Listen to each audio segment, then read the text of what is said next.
Up with KREM begins now. Good morning, everyone. 6 a.m. here on your Wednesday morning. Welcome to Up with KREM and streaming on KREM 2+. I'm Tim Pham. And I'm Nicole Hernandez, and we have had some beautiful weather this week. And meteorologist Thomas Patrick is here with us to tell us we've got even more. But Thomas, I feel like we've been doing this swing of kind of like high 60s, low 70s, all the way up to even closer to 90 degrees. What's actually normal this time of year? Yeah, actually the normal is low 70s. We're at 72 is our average high temperature for early June. It doesn't really ramp up until the second half of the month. At that point, we start to more commonly see 80s and 90s, even though our averages do stay in the 70s all month long. Today, we're going to be closer towards that average mark, but with a bit more sunshine, we'll probably climb into the mid 70s for this afternoon, maybe as much as 5 degrees above average, but a very typical and a very comfortable early June day. A little bit of cloud cover still left over this morning, keeping temps in the mid 50s, but that warms up quite nicely into the mid 70s. So comfortable and plenty of sunshine this afternoon, but it will start to get a lot hotter by this weekend. We'll show you how close or deep into the 90s we are now forecasting by this weekend. Taking a look at I-90 in Freya this morning, still nice and calm on I-90. It's just about 6:02 this morning and things are looking smooth. No major backups or traffic to talk about. If that changes, we'll let you know every 30 minutes here on Up with KREM. Well, right now, police are searching for the dad accused of killing his 3 young daughters. This is him on your screen right now, 32-year-old Travis Decker. Peyton, Evelyn, and Olivia Decker were reported missing last weekend. Their father had them for a scheduled visit, but never returned them. The girls' mom told police this was the first time Decker had ever been late with the kids. We have in-depth coverage for you this morning. Tim is breaking down a timeline about what we know for this search. Tim? Yeah, Nicole, here's a look at where this all happened. The girls disappeared in Wenatchee here, and then they were found at Rock Island at a campground, which is just west of Leavenworth, about 17 miles. Investigators believe their deaths were caused by asphyxiation. Decker is a military veteran with extensive training. He was last seen in the Wenatchee National Forest, and at a news conference last night, the Chelan County Sheriff spoke directly to Decker. We're not going to go away, we're not going to rest, and we're going to make sure we find you. Prosecutors have charged him with kidnapping and murdering the young girls. As the search continues, the Wenatchee community held a vigil to grieve the 3 young sisters whose lives were tragically cut short. In our next half hour, a report from Wenatchee this morning with how the community is reacting to this heartbreaking loss and the growing memorial. Spokane County will be unveiling a brand new helicopter designed specifically for law enforcement. KREM 2's Brandon T. Jones is live in the newsroom this morning. Brandon, this is an upgrade that's been in the works for years now, so what kind of benefits do county officials think it will have? Yeah, good morning, Nicole. Well, I know you followed up on this story about a year or so ago, and this new helicopter is replacing 2 different ones that officials say were simply outdated. In terms of upgrades, lots of new bells and whistles, but it's an aircraft with modern technology, and ultimately, it's a tool that Spokane County law enforcement believe will help them on jobs that require them to be in the air. As for those previous helicopters, the county was able to auction off its Bell UH-1 for $900,000, funds that went towards the purchase of the new $3.4 million aircraft that you're looking at right now on your screens. They also received $500,000 from the Department of Justice. We got a chance to speak with Spokane Valley Police Chief Dave Ellis about these new upgrades. Yeah, you know, the 2 previous aircraft are both 55 years old, so we've seen a lot of advances in safety technology and the law enforcement technology as well. So we're looking to be able to make sure that our crews are safer and they're better able to serve this community. Today at 1 p.m., Spokane County officials, law enforcement, and other state officials will hold a commissioning ceremony for the new helicopter. That'll be hosted at Phelps Field. Again, that's at 1 p.m. The Spokane County Sheriff's Office, Spokane Valley Police, and the Spokane Regional Air Support Unit will all have access to this new aircraft. For now, live in the newsroom, Brandon T. Jones, KREM 2 News. 6:05 this morning, we're learning more about a $400,000 settlement. The city of Spokane agreed to pay a woman who was raped by an on-duty police officer. City Council signed off on this settlement on Monday night.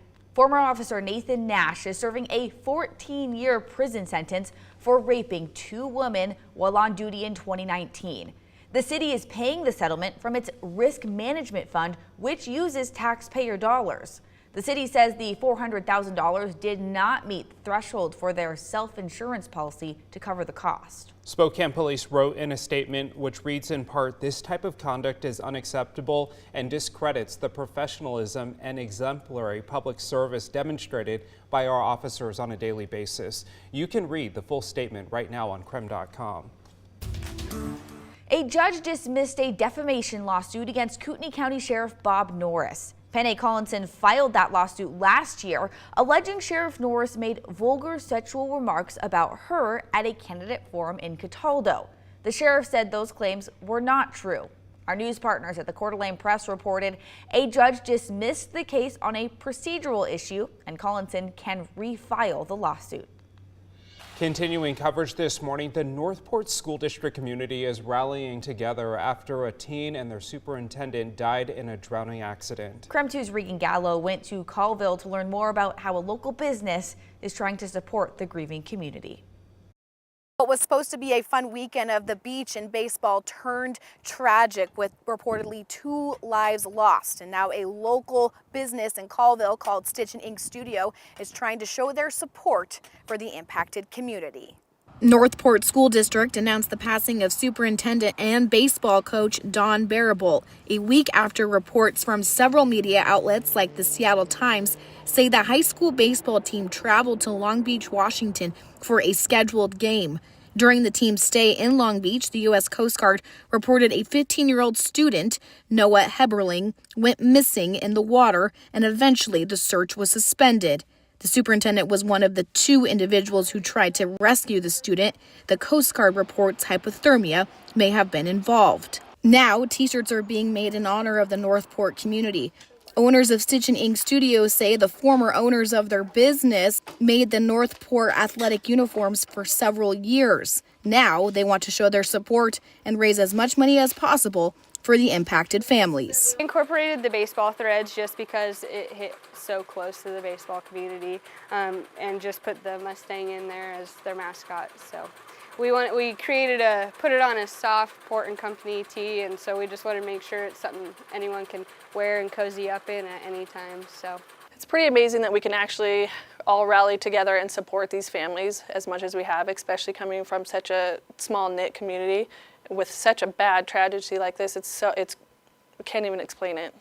Especially with me having children that are the same ages as all these boys, I can't. The t-shirts are going to be $30 each, and we will have that link on our website. The fundraiser will go through next Tuesday, and the owners of Stitch and Ink Studio want to highlight Mustang Strong. I'm reporting in Colville, Regan Gallo, KREM 2 News. More this morning about the new statewide database tracking how often police use force. It's part of a legislative mandate to increase law enforcement transparency. Washington State University will run the data exchange called WADEPS, which will include use of force data from the state's 300 police agencies. It launched on Monday and goes live to the public in September. State law requires agencies to report incidents involving specific types of force, such as use of a firearm, taser, pepper spray, or even canine. Executive Director David Macon says this will be unique because they are asking for data that provides unprecedented context into these incidents. We have a lot of anecdotes, we have a lot of accounts and tragedy, right? Like, these are personal tragedies that disrupt families and communities. We didn't have any data. So the whole goal of the system was to provide meaningful, reliable data that would tell the most accurate depiction of what use of force looks like across the state. But not every law enforcement agency is on board just yet. Spokane County Sheriff John Knowles says they do not have the manpower to track down all the data required by the new program. The sheriff's office says it already complies with its use of force data, which consists of about 75% of what the state data wants for the database. At 6:10, let's take another look at our weather forecast, where yesterday we had a bit of cloud cover build into the afternoon hours. Today we'll see the opposite happening. Some morning cloud cover departing by the time we get to this afternoon. And even the current satellite really revealing that the cloud cover, while subtle, is just drifting towards the south and east here. So once that passes, the sunshine is going to warm us up very quickly for the afternoon, getting us into the mid-70s today. But those temperatures just keep climbing and climbing as we enter this upcoming weekend. And with that being said, should be way above average all throughout the West Coast. We'll show you what the weekend's going to look like and how many locations are going to get into the 90s for the first time this year. Spokaneable is asking for help this morning because they have an influx of kittens. The organization said they are currently fostering 269 kittens and cats. Wow, they are asking for help with supplies now, including litter boxes, scales, and tools to help feed them. You can find more information about how to donate on Spokaneable's Facebook page. And that brings us nicely to our wake-up call this morning. Today is National Hug Your Cat Day, and we want to see all the cat pictures. You guys are incredible sending all of these in. Oh, someone in the top right corner, they're actually hugging their cat this morning. That's the stuff we like to see. Happy National Hug Your Cat Day. What did it take to get that photo? I know, right? Well, some cats, I guess, are kind of cuddly. Oh, but yeah, some mine are like, definitely are. please leave me alone. Seriously though, if you only have one cat to hug, maybe you'd consider a second cat to hug. Spokane has a bunch of them. As long as you can handle it. As long as you can handle it, of course. All right, keep texting us all these amazing photos at 509-448-2000.